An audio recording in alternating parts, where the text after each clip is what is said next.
Hey guys, welcome back to the Matt to Million channel, and in this video I'm going to be delivering my opinion on a question that I am asked daily, and that is, when do you know that you are ready to take the Ftmo challenge or the funding talent challenge or any of the challenges for funding in general? Now, I've seen quite a few people and had quite a few people message me with different ideas and mindsets that I don't think are particularly the best way to go. So in this video I'm going to cover when I think you can deem yourself as ready, what the key steps could be to get there, and also some other pointers and things to consider on this journey. And just before we get started, as always guys, if you are enjoying the content on this channel, please just tap that likes up button. It goes a huge way to supporting me and all the content. Hit subscribe if you haven't already, and make sure that you got the alerts turned on so you don't miss when I post my next video. Okay, so when are you ready to take the Ftmo challenge? Now, the biggest mistake that I see, and it's quite common actually in terms of what I've seen over time as well, is that people are saying that they've got their money saved to invest into Ftmo and do the challenge. And when you delve deeper into this, often you find that people have had the money in the live account but have actually withdrawn it so as they can keep it safe so as they can take Ftmo, or haven't traded the live account at all, and if they have, they've actually blown the live account altogether. So now I'm just going to run through my 3 barometers, or at least the minimum requirements that I think you need to meet to consider taking the challenge. Okay, so here we go. Number 1, and that is, have you actually traded live? And if you have you traded consistently over at least 1 quarter where you've not had too many peaks and troughs and shown consistent results? Okay, so number 2 is, have you actually ever hit a 10% month on a live account? Now that is obviously Ftmo's requirement for the initial part of the challenge. Funding talent's slightly different with the 8%, and some other companies as well look for lower amounts. But in general, on a live account, have you hit that on at least one of your months? If so, how often? And also on this, have you averaged at least 5% per month on at least the last quarter? Okay, and number 3, have you actually stuck within a daily drawdown limit of 5% and not gone over, and equally not gone over a max drawdown of 10%? Now, the amount of people who can't actually answer some of these or have answers to no to some of these is actually quite alarming. Now, granted, the Ftmo demo account is a great spot to be able to test your skills and see how you stack up over those 2-week demo account challenges, but this is still a demo account. So if you still haven't traded on an actual live account in live market conditions, I would still rethink your strategy and taking the challenge too soon. So to point 1, if you have never traded live, then this really is a recipe for disaster in my opinion. You haven't ever experienced the live market conditions with your own money, and there's a lot of emotional trauma waiting for you, believe me.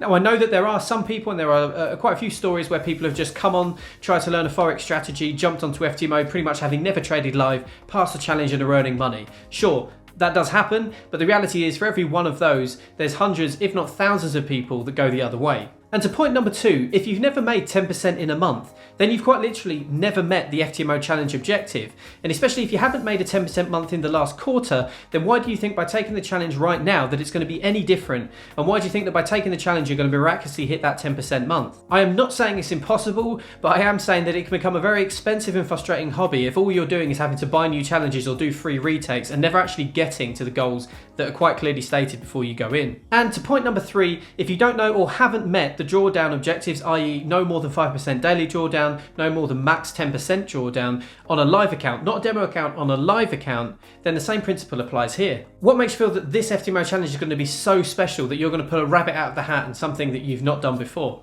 Now, another key thing that I hear in this could be you is that people are saving their money to pay for the Ftmo challenge once they feel that they're confident enough or good enough trading on demo accounts. Now, usually when you dig into this or you ask yourself the question, it usually stems down to the fact that you are fearful that you will lose that money in the live account, all of that hard-earned cash that you were going to put towards your Ftmo. People are scared of losing it in a live account. But to me, this makes no sense, because let's remember what the ultimate objective here, and that is to make money on the Ftmo challenge and verification, and then be a consistently funded trader earning an income in the live markets. Now, there is one big key point here that I think is always not acknowledged enough, and that is that when you put the money into Ftmo, that is still your money. That is still your live money that you are putting into Ftmo. But in actual fact, your money is actually worth less by paying to do the Ftmo challenge if you fail, rather than if it were in a live account. And yes, you do get your fee back from Ftmo if you are successful, but at this stage, this is a big if for all of the reasons and the things that we discussed earlier. Put it this way, one of the most popular challenges to take is the $50,000 account, and this costs around $420 to actually enroll. And just because you're trading a virtual $50,000 account, this is what takes over people's perspective. The reality is that even though you're trading on that demo account,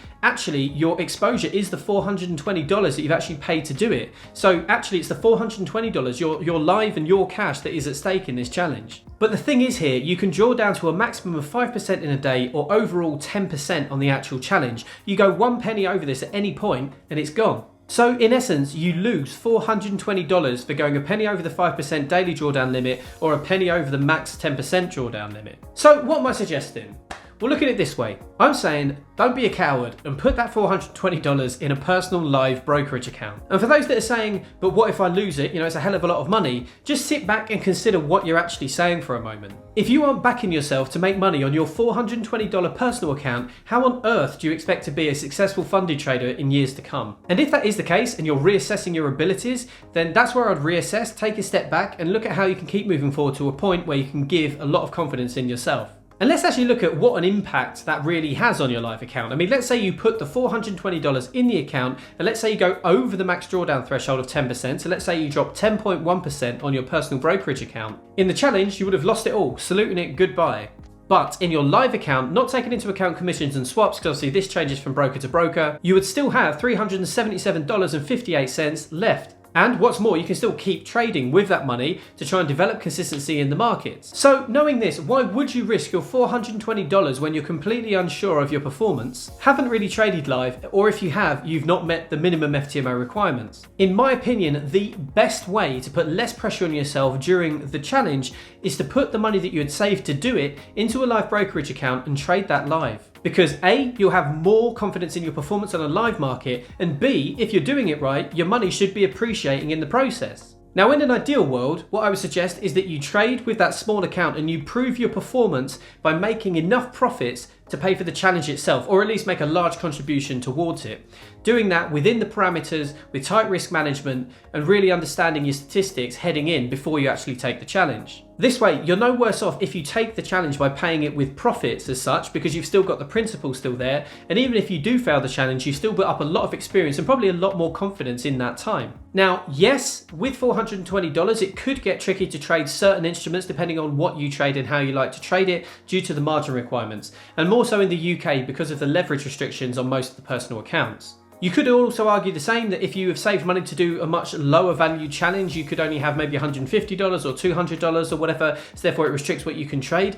Yes, this is true to a degree, but if you are somebody that trades Forex or wants to trade Forex, in most cases you can trade really a decent amount on normal personal brokerage accounts with low risk on there. But one way around it is if you do have a bit of extra cash, maybe put $1,000 in the account, but just ring fence the 420. So you'll base all of your risk percent off of the 420 amount, but you've got that extra buffer in there so as you can afford the margins if you're looking to trade with more expensive indices, for example. However, I do appreciate that this isn't necessarily a workaround for everybody depending on where you are in the world and your financial situation, but this is just a point as it will be relevant for some. But the long and short of it, in my opinion, is this. If you don't feel comfortable or you are scared to trade your challenge fee in a live account for fear of losing it, then you aren't ready to take the challenge and you are nowhere near confident enough. So in summary, what are my key 5 pieces of advice for this? 1 is have at least 1/4 of live trading experience showing consistent results.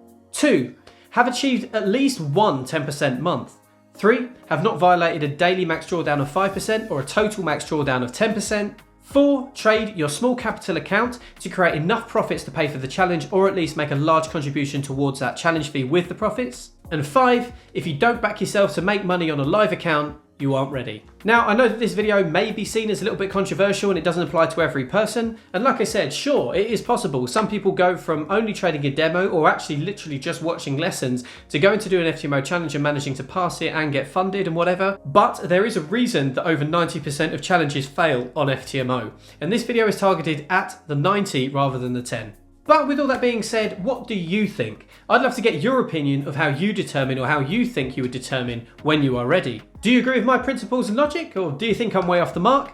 Let me know in the comment section below. I'd love to hear it from you. So that's about it for this one, guys. If you have enjoyed the video and found it useful, please smash that likes up button, hit the subscribe button if you haven't already, and make sure that you got the alerts turned on so you don't miss when I post my next video. If you're somebody that's into all of the daily live updates and all that sort of stuff, be sure to head across to my Instagram at @matsamillion, where I do post live setups that I'm looking at, current trades I'm running, and the risk management around it. But if I don't speak to you before, have a cracking week. I'll catch you on the next one. Take it easy.